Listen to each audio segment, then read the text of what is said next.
Vous aviez déjà remarqué que dans les épîtres, et surtout dans les livres des Actes, lorsque les apôtres baptisent, ils baptisent au nom de Jésus. Dans Matthieu 28, quel est l'ordre que Jésus a donné aux disciples concernant le baptême? Il est écrit, Matthieu 28, verset 19, « Allez, faites de toutes les nations des disciples, les baptisant au nom du Père, du Fils et du Saint-Esprit. » Il n'est pas écrit, baptisez-les au nom du Fils seul. Il est dit au nom du Père, du Fils et du Saint-Esprit. On voit donc un décalage entre ce que l'on trouve dans le livre des Actes et des Épîtres et ce que Jésus a ordonné de faire, ce que Jésus a demandé aux disciples d'effectuer. Deux hypothèses. La première, ce serait de dire que les disciples se sont trompés, ou que les disciples ont désobéi à ce qu'a dit Jésus. Ils en ont fait qu'à leur tête, les disciples auraient désobéi. Oui, effectivement, on a du mal à croire à cette hypothèse-là. Hypothèse 2. L'hypothèse 2 consiste à dire que, en fait, le texte de Matthieu 28, verset 19, on sait qu'il a été écrit après ce que les apôtres ont vécu. Certains disent alors que c'est un texte tardif, un texte qui aurait été écrit à un moment où l'Église avait une orientation fortement trinitaire. L'enseignement de la Trinité devenait problématique, conflictuel avec d'autres groupes religieux. Du coup, un copiste n'aurait rien trouvé de mieux que de rajouter le Père et le Saint-Esprit pour renforcer encore le baptême dans la Trinité. On considère alors que ce serait un ajout de copiste qui, au fil du temps, se serait inséré dans la Bible. Oui, mais non. En fait, c'est pas possible. Vous pouvez prendre toutes les versions originales de la Bible, en grec, en latin, en ce que vous voulez, que vous avez, vous trouverez toujours le texte ici.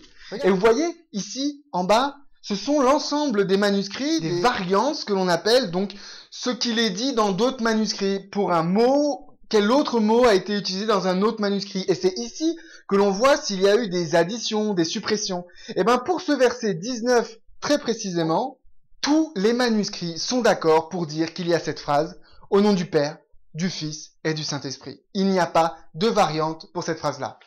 Hypothèse écartée. Finalement, on pourrait comprendre le texte de Matthieu 28, 19 comme un texte qui donne du sens au baptême. Un texte qui explique le baptême, mais pas un texte qui ordonne la manière de faire le baptême. Je m'explique. Si on prend un des textes dans les épîtres de Paul qui parle du baptême, vous pouvez prendre Romains, chapitre 6, verset 3. Romains 6, 3 nous dit quoi? « Ignorez-vous que nous tous qui avons été baptisés en Jésus-Christ, c'est en sa mort que nous avons été baptisés. » Romains 6.3 nous explique qu'en réalité, le baptême, ce n'est rien d'autre qu'une personne qui accepte la mort de Christ et sa résurrection. C'est-à-dire, c'est une personne qui, lorsqu'elle est plongée dans l'eau, c'est comme si elle mourait avec le Christ, et lorsqu'elle est ressortie de l'eau, c'est comme si elle ressuscitait avec le Christ.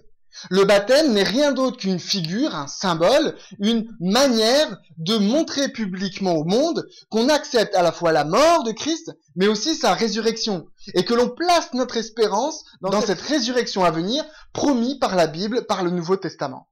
Donc lorsque les disciples baptisent en Jésus, ils sont pas en tort.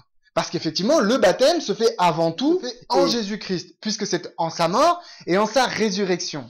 Mais prenons le baptême par excellence, le baptême de Jésus. Si vous prenez le baptême de Jésus, on a Jésus, oui, évidemment, mais on a aussi le Père et le Saint-Esprit qui sont présents lors de ce baptême. Où est le Père? Le texte nous dit que une voix se fait entendre, et que dit cette voix? « Voici mon Fils bien-aimé, en qui j'ai mis toute mon affection. » Et le Saint-Esprit alors? Lorsque Christ se fait baptiser, le texte nous dit qu'il sort de l'eau, et qu'au moment où il sort de l'eau, il va prier, et au moment de cette prière, le Saint-Esprit descend sous forme d'une colombe, et il est pleinement pris par l'Esprit. Au baptême de Jésus-Christ, nous avons le Père, le Fils et le Saint-Esprit. Et si on revient un petit peu plus près sur notre texte original, Matthieu 28, verset 19. Regardez, dans ce texte original, vous pouvez voir qu'il nous est dit « Baptisez-les au nom du Père, du Fils et du Saint-Esprit. » En fait, il n'est pas tout à fait dit ça. En fait, si vous remarquez bien dans ce texte-là, il y a un petit mot. Lorsqu'il est dit « au nom du Père, du Fils et du Saint-Esprit », il est dit « eis », il est dit vers le nom du Père.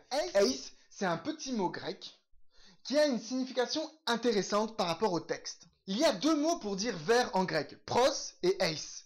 Pros, c'est aller vers mais sans atteindre, alors que eis, c'est aller vers en atteignant. Finalement, que nous dit Matthieu 28? Lorsqu'il nous dit baptisez-les au nom du Père, du Fils et du Saint-Esprit, il est dit baptisez-les vers le nom du Père, du Fils et du Saint-Esprit, avec en tête l'idée d'atteindre le Père, le Fils et le Saint-Esprit. Mais en effet, qu'est-ce que le baptême? Pierre, dans sa première épître, nous donne une signification du baptême. On peut lire ensemble dans 1 Pierre, chapitre 3, verset 21.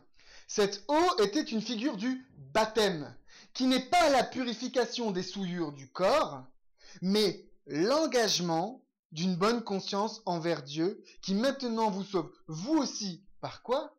Par la résurrection de Christ.